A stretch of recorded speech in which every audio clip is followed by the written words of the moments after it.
I think you were raised Methodist, so some churches have divided chancel, one side of the religious, one side of the preacher.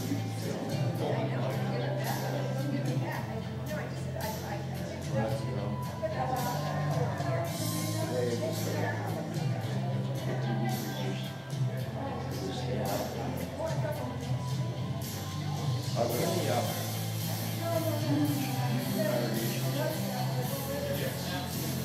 In Boston? The largest, I think, that can be recorded.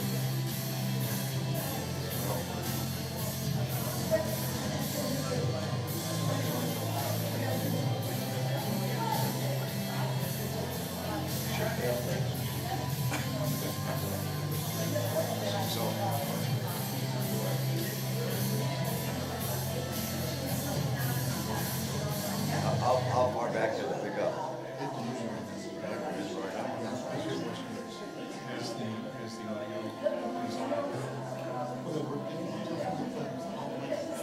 No, I'm talking about the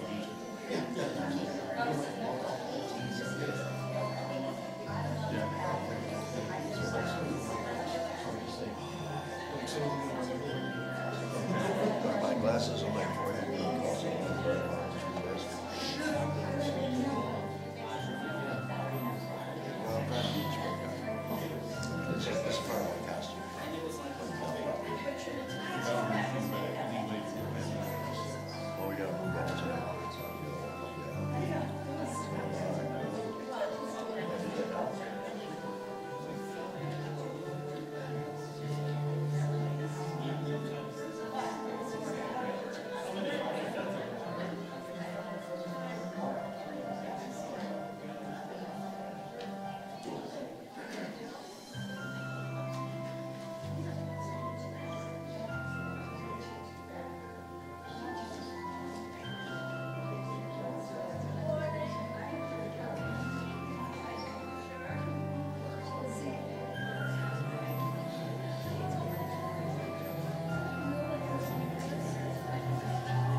Good morning, starshine.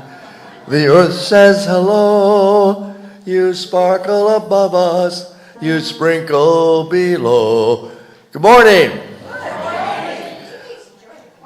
No, that wasn't very good. My voice isn't warmed up yet, but I can be grateful that because it's from here. How many of you know it's from here? All right, from 1969. And how many of us this morning are glad I'm fully dressed?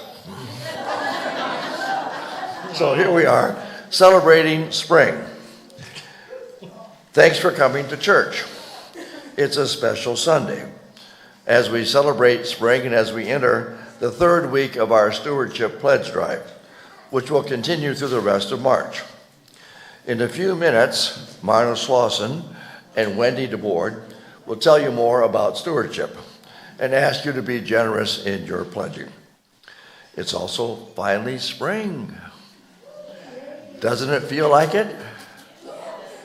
Let's take a vote. I'm Keith Racy, today's associate.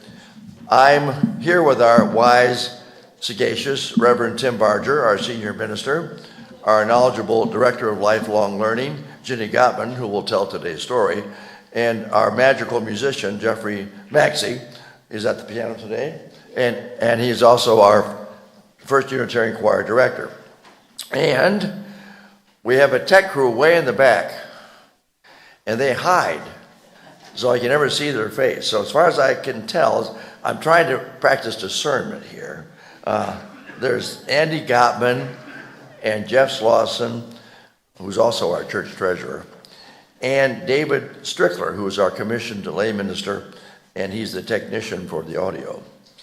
We have many more volunteers helping today, too, with greeters in the lobby, religious education helpers for today's RE activities, and we have a crew preparing for coffee hour led by Carla Logan Mercer, our kitchen committee coordinator.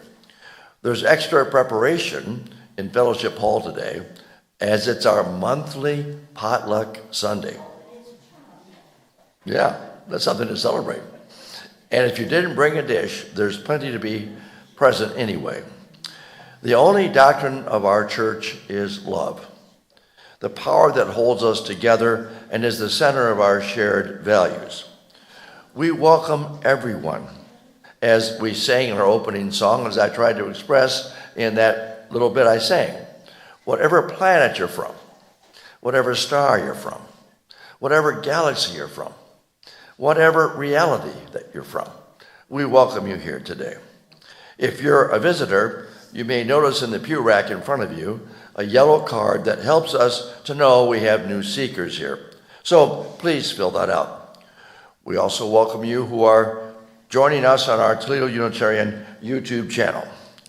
We hope this time serves your spirit.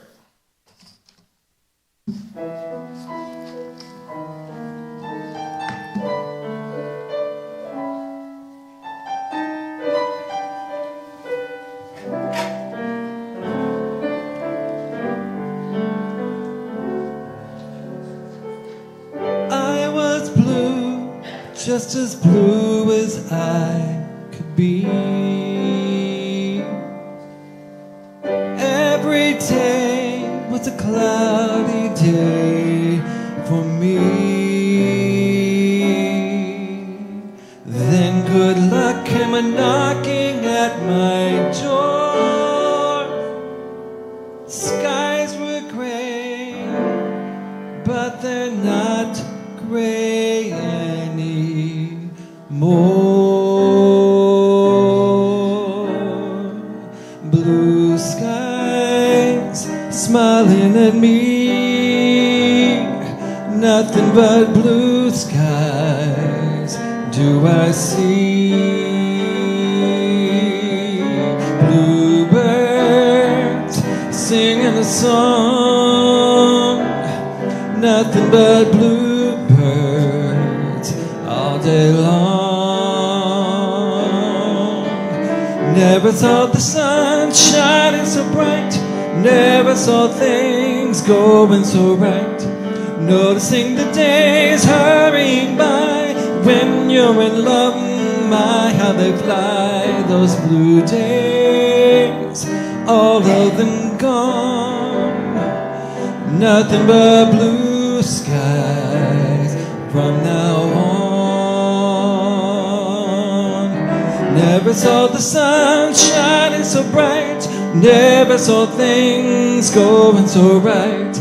Noticing the days hurrying by, when you're in love, my, how they fly, those blue days, all of them gone. Nothing but blue skies from now on.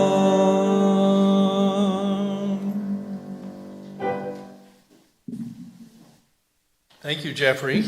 And that was not the selection that was printed in the order of service. No, it wasn't. That's on me. We had a little bit of chaos this week, and that actually could have applied last week when we had our special Oscars service, as Blue Skies, lyrics by Lawrence Hart, it was nominated in the Best Actor category for Ethan Hawke, but it did not win. And a little bit of trivia is Lawrence Hart was the lyricist with Richard Rodgers, and the next Rodgers lyricist was Oscar Hammerstein II. And there was a little bit of that in the movie. Now, the trivia that we might know is that Oscar Hammerstein is the only person named Oscar to have won an Oscar. But what you might not know is he was also a member of the Church of the Divine Paternity, which changed its name later to Fourth Universalist Church in New York, New York. So Hammerstein was a Unitarian Universalist. Anyway, I'm Reverend Tim, and let me add to Keith's welcome. I did not sing. You can be grateful. We hope that the span of what we do in this liberal religious church inspires you to support our mission of fostering spiritual growth and compassionate action, and our vision of being a vibrant, inclusive spiritual community that achieves growth, visibility, and relevance, and that you would support this church generously. The flame of the chalice that we light in our gatherings symbolizes courage and illumination and honors our search for truth and meaning. Let's all say the words for chalice lighting together. They're on the screen and in our order of service as Keith lights the flame. Our chalice has the spirit of Unitarian Universalism. We light it centered in love. May it glow with sacredness and shine for each and for all. And let's continue reciting together with Keith leading us in the covenant of our congregation. Our covenant is not a creed, but what we share with general agreement. Love is the doctrine of this church. The quest for truth is its sacrament, and service is its prayer.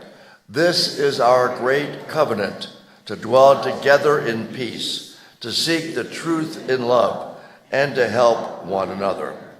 Now, please join us for some congregational singing with number 1008. When our heart is in a holy place.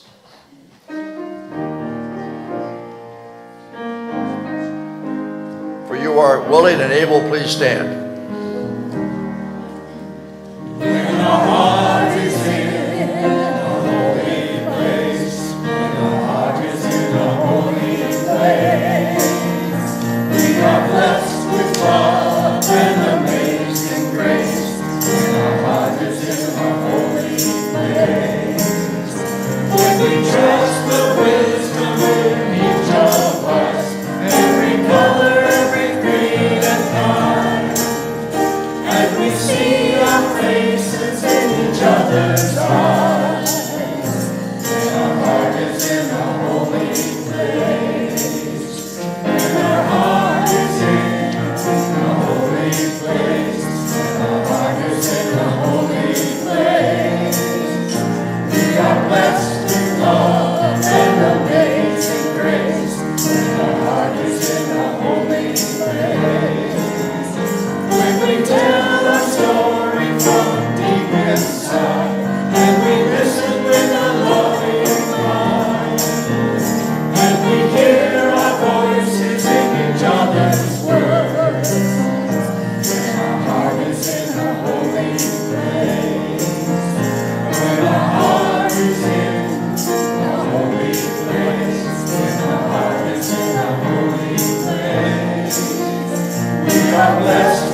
Good morning. Who knows what we have here? The Wonder Box. Everybody say ooh. Ooh. Everybody say ah. All right, children, please come forward and we will tell our Wonder Box story today.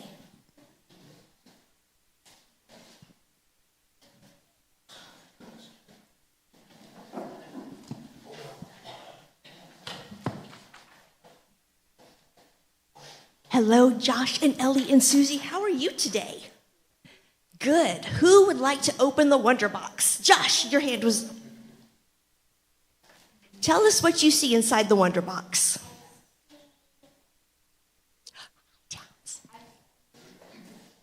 Paper. I see like that. And Okay, some plastic, a bag of cans, and another little Tupperware container here. So, this week I got so excited that it was spring that I decided that we should do a springtime science experiment today. So, who can tell me some things that happen in the springtime? What's going on in the world?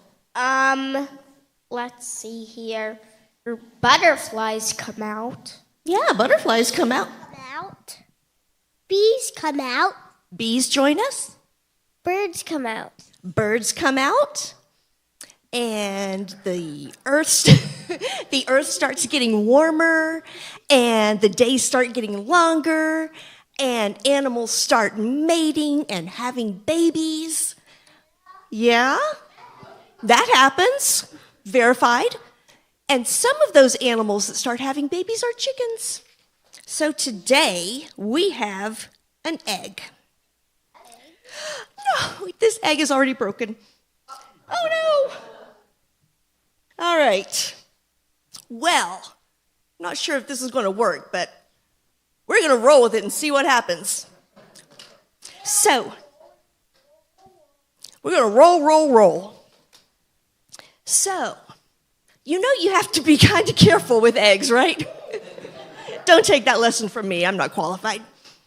And At the grocery store, that is cracked. yeah, sometimes you buy eggs at the grocery store that are already cracked. That's a bummer.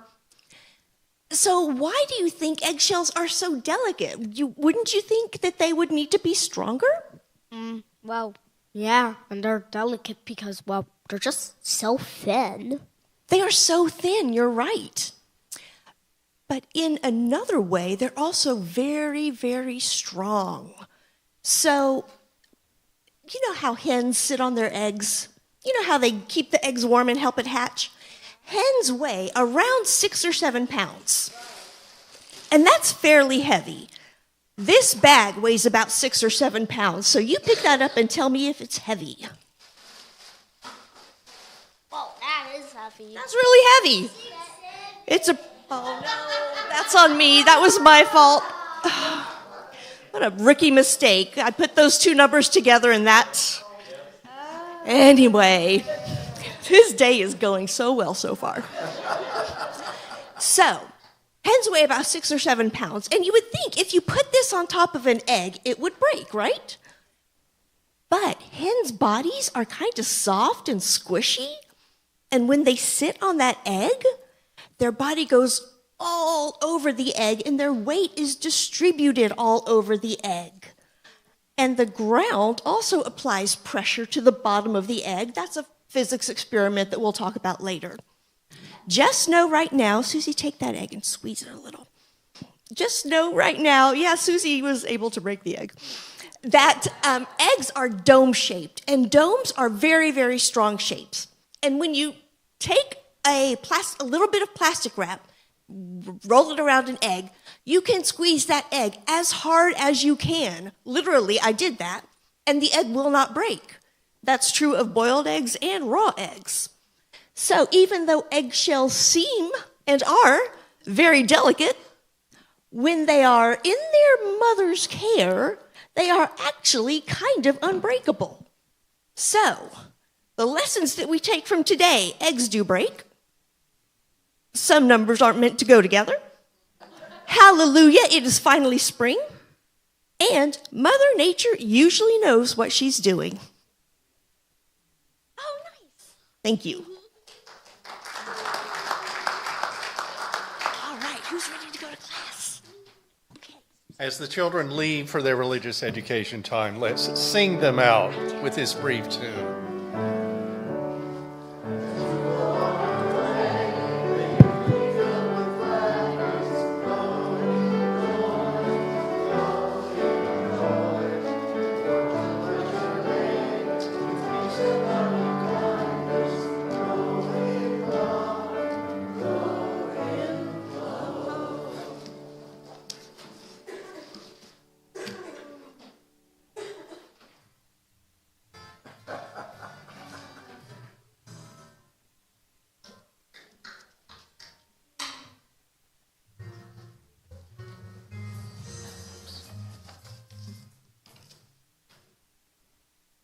This is All Things Considered, and I'm Marna Slauson.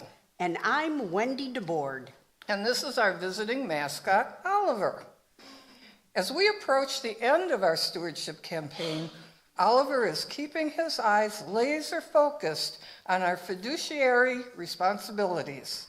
In other words, feathering our Unitarian nest for the upcoming year. Last week, Oliver noted that our tradition of singing Spirit of Life after our 1 minute of silence really moved him, especially the phrase, "Roots hold me close, wings set me free." And he could really identify with our closing hymn, "Go lifted up." It seems to be a theme today, so. That's great, Wendy, but on a more serious note, remember last week the shock and awe we experienced, we felt during Jenny's story, The Great Dictator. The powerful message from the film clip mirrors what is happening in the world today. Knowing the rise of the Nazi Party 100 years ago should awaken an epic fury in each of us as history repeats itself.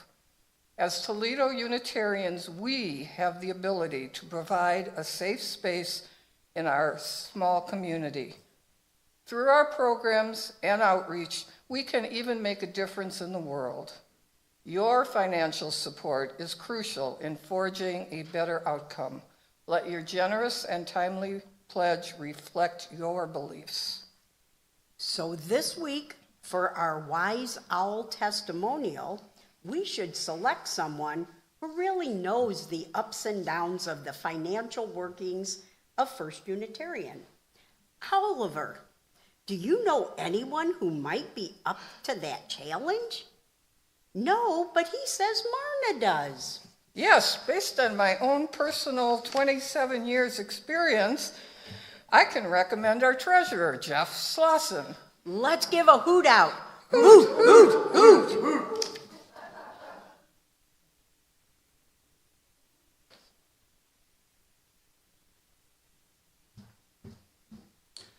Thank you very much. As treasurer, I get a little more serious subject here. As treasurer, I make sure that the lights stay on and the heat is paid, as well as other bills that it takes to keep this great organization running are taken care of. I've been treasurer for the last 20 months and have learned that we have a lot of different and very important services that we provide people. For some of us, it may look like we are only here for a few hours on Sunday afternoon, or till that Sunday afternoon. However, I found that there are many meetings, practice sessions, and heartfelt discussions that go on sometimes late into the night. We have a staff of 4 who work very hard behind the scenes to keep it all going. Of course, you know Reverend Dr. T.K. Barger and our Director of Lifelong Learning. And, of course, then there's a talented music director, and Jeffrey Maxey, who is not only talented in music, but he's also very organized and is the office administrator, which means he's here at least 4 days a week. And one more, many of you have not yet met, is our bookkeeper, Beverly Huss, who has done a great job and is keeping our books organized so we know where we stand at any time. We have a few fundraisers during the year. That would be the rummage sale in the fall and the holiday bazaar around Thanksgiving. This year we have a brick sale, and that will be put into the memorial garden. Some groups pay us a little rent to use our rooms for meetings, and that's it. The rest of the money comes from you, our friends and members. No, you don't have to be a member to contribute and turn in a pledge form. If you come here, you really could contribute. You benefit, so please do contribute. Please turn in your pledge form for whatever works in your budget. It may be only $20 a year, or it may be $200, or $2,000, or $20,000, whatever works for you. We don't discriminate here according to how much you contribute. We're all equally important to the workings and, shall I say, saving lives here. Yes, we have some programs that I believe really do save lives. And finally, let me lay out the calendar and why it's so important that you fill out your pledge forms right away. The stewardship campaign needs to be done collecting pledges by April 1st, so that the committee will give me all the numbers. And who would that be but Marna and Wendy? Then I need to hammer out a new budget with our church president, and it's not hammering out, it's just the numbers that, anyway. Then we need to hammer that. So we need to have that done by April 13th, so that we can then present that budget to the board on April 28th. And then the approved budget will be presented to the members, that would be you, on May 7th at 7 p.m. live and on Zoom, and then again on May 9th at 10 a.m. live and on Zoom, so you know what's going on before the annual meeting.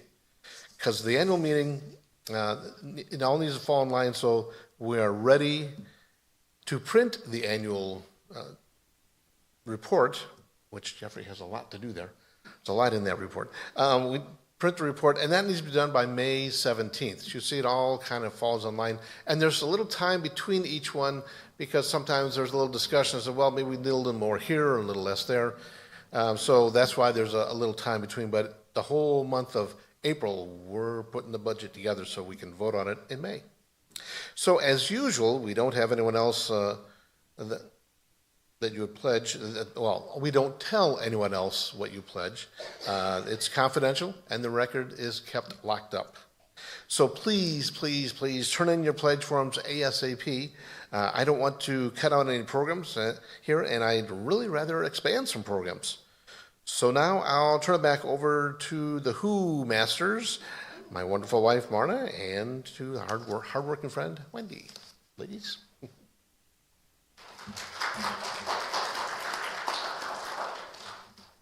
And today's our 23rd anniversary.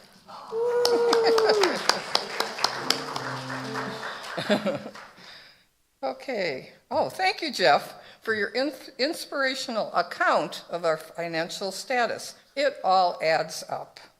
Speaking of numbers, Newsflash! we received 10 more pledge forms for a total of 21 out of an anticipated 94. So that puts us at 22%. What, Oliver? I know that percentage is on the low side, but we have total faith that the rest of the flock will be flying in soon.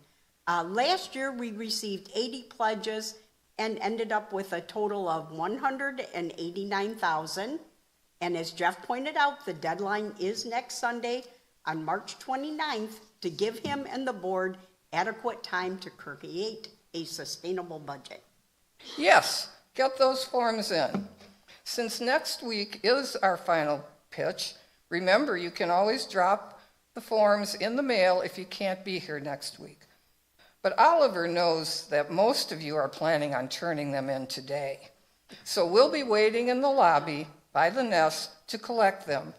Please form an orderly line and we will get to each and every one of you. And please, no pushing or shoving. For our final pitch, we are really going out on a limb next Sunday at our all-music service. Expect plenty of puns, magnificent music, some silly shenanigans, plus a gluten-free vegetarian. So, as we sign off this penultimate episode I've always wanted to use that word in a sentence. Of all things considered, please remember, all you need is love.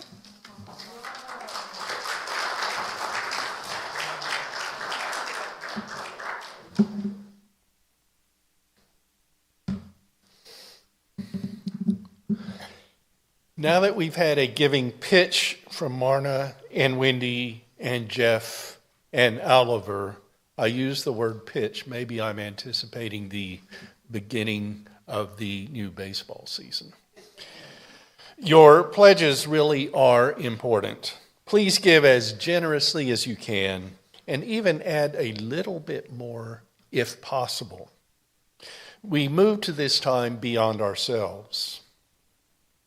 In this first of 3 intentional times of spiritual practice in our Sunday gathering, we look beyond ourselves, considering celebrations and sorrows and the state of things, including how the world is and how we wish it would be. If we did have the wisdom attributed to owls, would our world be better? Though the world, and in some ways especially our nation, is in an extended time of trouble, there is also a call for kindness, compassion, and personal peace. May the way we live be part of making the world better. Join me for a time of having our spirit open to what is beyond ourselves. The world, the nation, our state, this community.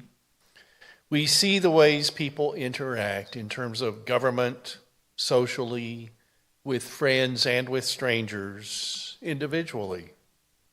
There's so much we could do for goodness, friendliness, for living the golden rule. Lead in this way when you can. We have concerns about what's in the news, especially war in the Middle East. The crassness of the U.S. president. He should be above saying he's glad that a federal figure who investigated the 2016 election died. And much more news concerns us. I have some words for us at home. There are people in our circles who, with their family and friends, have challenges of life and death. People in our circles also have challenges of health and illness.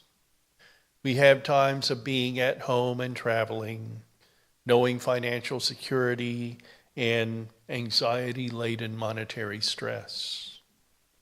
Decisions are being made by ourselves and by others on how we can live our best lives, which sometimes means we aspire to that still. We wouldn't have an easy way to get from here to there. And realizing we have moves yet to make to reach aims and goals. And individual and family ways go on, with new lives born and many other joys and celebrations. We all have bad days and good. May kindness and gentleness be with us. May we be compassionate to all, as we don't know what other people are going through. So treat one another well. And may we be glad for their celebrations and ours. Let's look for and take part in the good wherever we can find it. One reason we join in religious gatherings is to realize common links. We know that the uncommon is here too. Let's be together in faith, hope, and love. Please share mercy and dignity and remember to breathe. That natural action can be spiritual. Let's continue to have First Unitarian be a place of welcome, of grace, even of refuge from hard times. And that in this liberal religious community, we can help one another, care for ourselves, and have our part in changing the world. Amen.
For our time, thank you, Jeffrey. For our time of meditation, contemplation, and prayer, I have Meditation on the Equinox by Thomas Rhodes. We'll follow the reading with 1 minute of silence, only hearing the sounds around us. And then we'll sing together number 403, Spirit of Truth, of Life, of Power, written about 100 years ago by Horace Westwood, who was then our minister.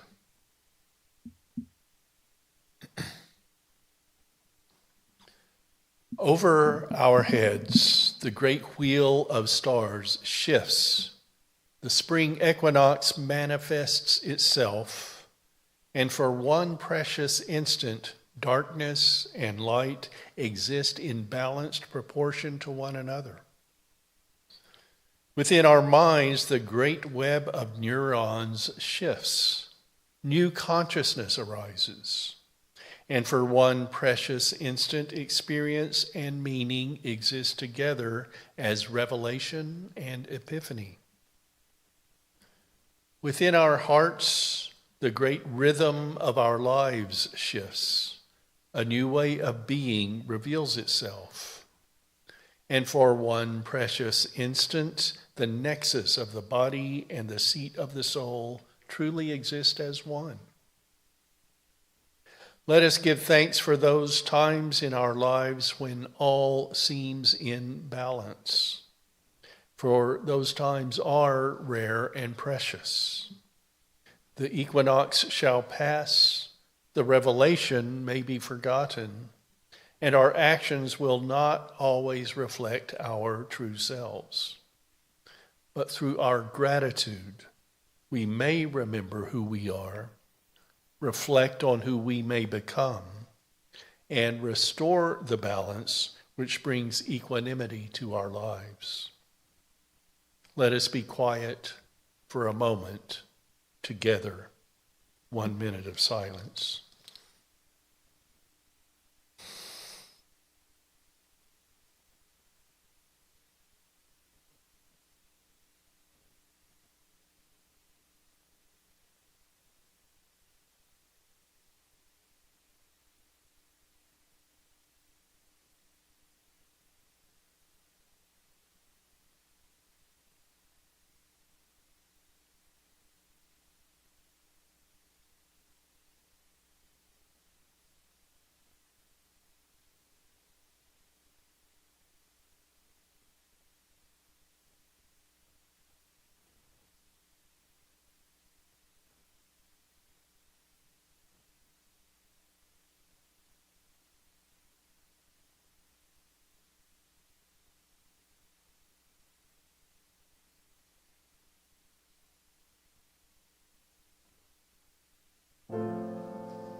This reading is by a person I actually know.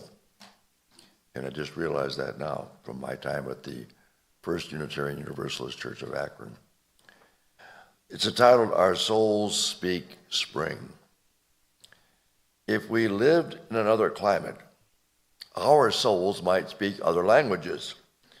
We might speak oasis or permafrost, dry season or monsoon. But our souls speak spring. Our souls speak green shoots pushing through last year's leaves. Our souls speak flower buds stretching to the sun. Our souls seek mud puddle and nest building, damp earth and warm worm castings, tiny green leaves and frog choruses. We speak spring because spring speaks and sings in us. We gather to nurture our faith in our own growing, our own courage to push through, our own blossoming in beauty, our own small part in the spring of this world.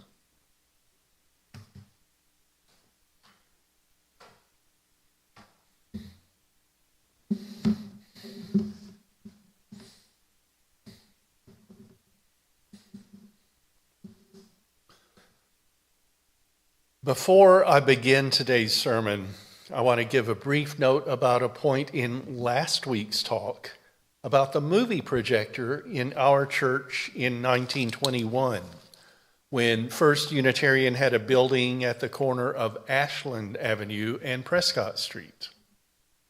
I said that our congregation had purchased land and begun to build at the corner of Bancroft Street and Collingwood Avenue, and while construction was in progress, was meeting at the Collingwood Avenue Temple. I said that the Toledo Unitarians must have sold and left their then existing building. Well, I was sorting some papers this week and found a note to me from our legacy member, Louise Banky. She signed our membership book in 1943, only 83 years ago, and now she lives in Florida. Louise had let me know that the building at Ashland and Prescott burned, so the congregation needed to move rather than wait until the new building was ready. Louise, if you're watching us on YouTube, thanks for keeping us informed. And now let's get to spring starts, sneezes, spirit. Last Friday, it officially became spring. The vernal equinox was March 20th at 10:46 a.m. At an equinox, the sun is directly above the equator, and day and night are of equal length. Spring will continue until the summer solstice, June 21st at 4:24 a.m. We're so scientifically precise, but we know that these are transition periods for seasons, and even without climate change, the coming of spring is not exact. We definitely got 6 more weeks of winter this year after Groundhog Day, didn't we? The cold and the wind seemed especially harsh at times. But we had 1 or 2 warm days there too. Enough that I've seen tree branches getting ready to bud, but I guess not quite the other Groundhog Day custom that it would be spring 6 weeks after February 2nd. So we're not traditionally precise either. We didn't get enough seasonal change from winter to spring for us to see many crocuses and snowdrops today, much less a blooming of all the early spring flowers. So we've postponed our church's annual flower ceremony from today to Mother's Day, May 10th. The calendars of scientific measurement and story-carrying tradition gave us space. Space for change to happen. Space to make new starts, like the birth of many animals at this time. We'll be seeing chicks and bunnies and fawns and other babies any time now, won't we? Birth time for many animals might be to the season, but not precise. New life comes when it's ready, doesn't it? unless we intervene with human-devised ways to make birth happen according to a surgical-induced or intravenously administered schedule. But even a successful scheduled birth is a new start. And while many animals are born in spring, it's really year-round, especially for humans. There are also plenty of new starts from spring pregnancy for people's about 9-month gestation, isn't there? It's the animals and the flowers, as well as the warmer weather, that make spring a time of starts, of newness. We humans can make our own starts whenever, mostly, but spring often inspires us. Inspire, breathe. We might sneeze because of the pollen that helps new growth of plants. Gesundheit, good health. Get to breathing in fresh air again after a winter of climate-controlled artificial heat, even if it does make you sneeze until you're acclimated again. Inspire and breathe are both words related to spirit. We can sense the spirit as the world, including our own energies, seems to come back to life. We might stumble in the newness we want to make happen in ourselves, but that's another thing about spring. It's a time of creation, not completion. The season and the world can make us feel some way, can elevate our existence somehow, can make us wonder about our place as people here on a pale blue dot and how we're part of a planetary, even universal system that isn't centered on us, but somehow calls us to be our better selves here and now. Starts. What might be new for you? Some of us are starting seeds, giving new plants special attention until they've grown enough to plant them in their gardens. I said that birth comes when it's ready. So does blooming. So we'll see wild flowers come to life in our yards and parks, as well as the garden annuals and perennials. In my household, we're starting to exercise again after kind of winter hibernation. Now, less sitting in the living room wrapped in blankets and avoiding the cold. And the dog won't walk himself into the backyard, but will take me around the block. Those are practical, but there might be dream starts too, as spring can inspire us to make big changes. And some of us, I recognize, might be starting what had been a New Year's resolution that wasn't kept, and now might be more realistically followed. Remember, there's actually no required schedule for when to start or resume a resolution. Just make it happen as best you can for your own betterment. There are also other personal starts, whether resolutions or just determination. What you might start now to make a better you, which for some is career-related, for others as opposite of work as they can find. Even if you don't think you're in your starting time, it's there. Sneezes. That's something about spring. The new growth with pollen and germination and whatever might be stirred up by spring cleaning can all affect your body, can't it?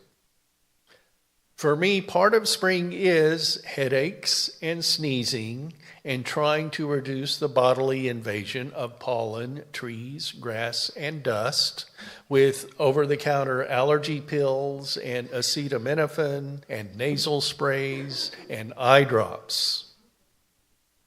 And realizing that sometimes the outdoors are too much for me, so I go back to the living room for some delay of the life that's sprouting all around me. And I remember that all of this will be good for me soon, and even sneezes show that the planet is full of life. My sinuses will recover. Sneezes, however, don't come when ready, do they? I've been told that looking up at a light source might help a needed sneeze to come, but I've found that that's not always true. I also try to continue the tradition that sneezes come 3 at a time, but tradition rarely keeps that count. Starts don't necessarily happen when we're ready, neither do sneezes. So, spirit? Definitely on its own schedule, not at our beck and call. And so much new life in nature brings a tie to our spiritual nature, doesn't it? For the Christians among us here in the Northern Hemisphere, spring has a close tie to Easter, while the Lenten time before it had possibly made us burrow a little bit more in the winter. Revelation, resurrection, rebirth, all important in the life of Jesus and his followers. Our Zoroastrian and Baha'i and some Shia Muslim friends have Nowruz on the first day of spring, the celebration of the new year according to their religious calendars. Starts tied to spirit, we can say. Ostara is the pagan goddess of spring, and the vernal equinox is one of 8 pagan Sabbaths. The word Easter was taken from Ostara, as were some of the Christian seasonal celebrations tied to pagan ways. There's also the Jewish observance of Passover at this time of year, coming up at the beginning of April in 2026. But don't tie spirit to religious traditional days. Spirit can rise from within you at any time. It can be an inspiration based on the season, on change, on your own openness to the change in the world, in the air, in your body. Spirit can even be that sneeze, can't it? And for us Unitarian Universalists, spirit is part of us, not a supernatural thing. Not necessarily religious either, but I try to get us to know that religion isn't really institutional or even based on particular beliefs, but like spirit, is a part of us that we can nurture, that we can hold, and that can rise up and surprise us like spirit has been known to do. Religion is a word that has one meaning of tie, and our Unitarian Universalist ties are to community, to people, to trying to live spirit rather than doctrine, rather than dogma, to ties that join well rather than to bind and restrict. Religion can nurture spirit, and we can take that spirit and share it. Spirit and sneezes and starts will continue throughout our lives. As spring is here, let these elements, concepts that are prominent in spring be among us, and help us in our own springing forward. Blessed be, and so be it.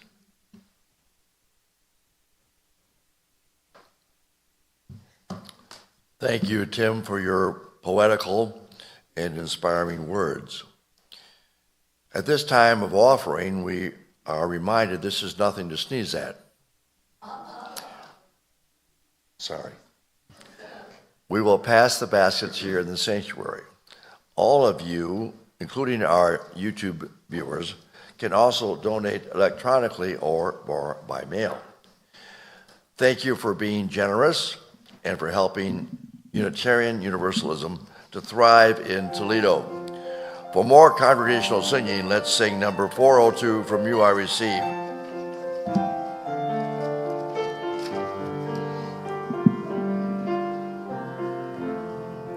From you I receive, to you I give, together we share, and from this we live. From you I receive, to you I give, together we share, and from this we live. From you I receive, to you I give, together we share, and from this we live. From you I receive, to you I give, together we share, and from this we live.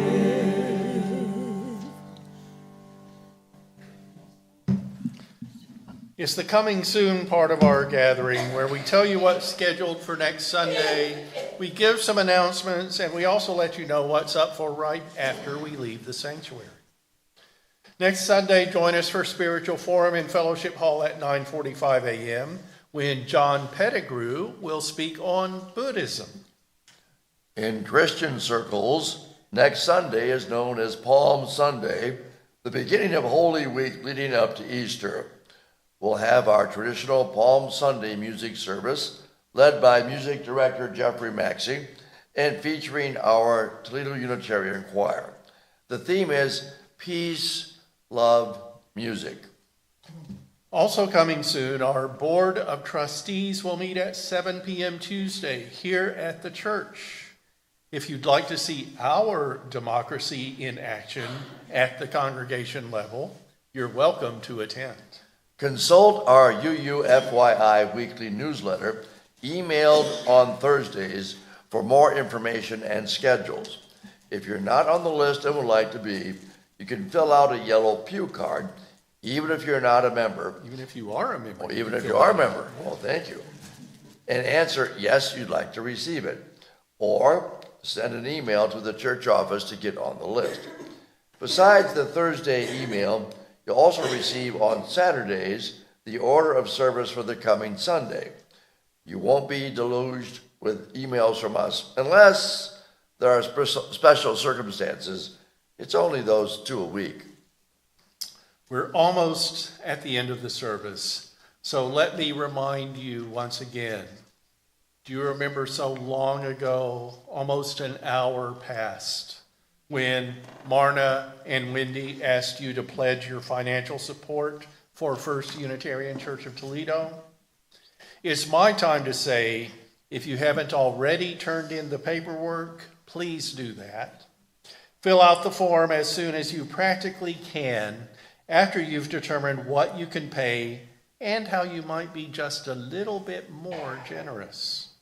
It's so important, especially with nearly all of our funding coming from our active members. No money from the denomination, much work by volunteers to apply for grants. So it really is you who make the Toledo Unitarians thrive. Please give. The final coming soon entry is for me to invite you to join us in Fellowship Hall after today's service for coffee, conversation, social time, and this is usually nothing to sneeze at, our monthly potluck lunch. And now, for the final spiritual practice words we'll say together today, we have a version of the Golden Rule. This week I bring a Native American version written by Chief Dan George, who was an activist and a writer, but might have been better known as an actor. He was chief of a nation of Native American people in the Pacific Northwest. Born in 1899, he died in 1981. While Keith extinguishes the flame, let's say the words of this Golden Rule together. We are as much alive as we keep the earth alive. Today's church service has ended, but not our service in the world. Let's go out and, by living our values centered in love, do what we can to make a difference and build beloved community. Merry meet, merry part, and blessed be.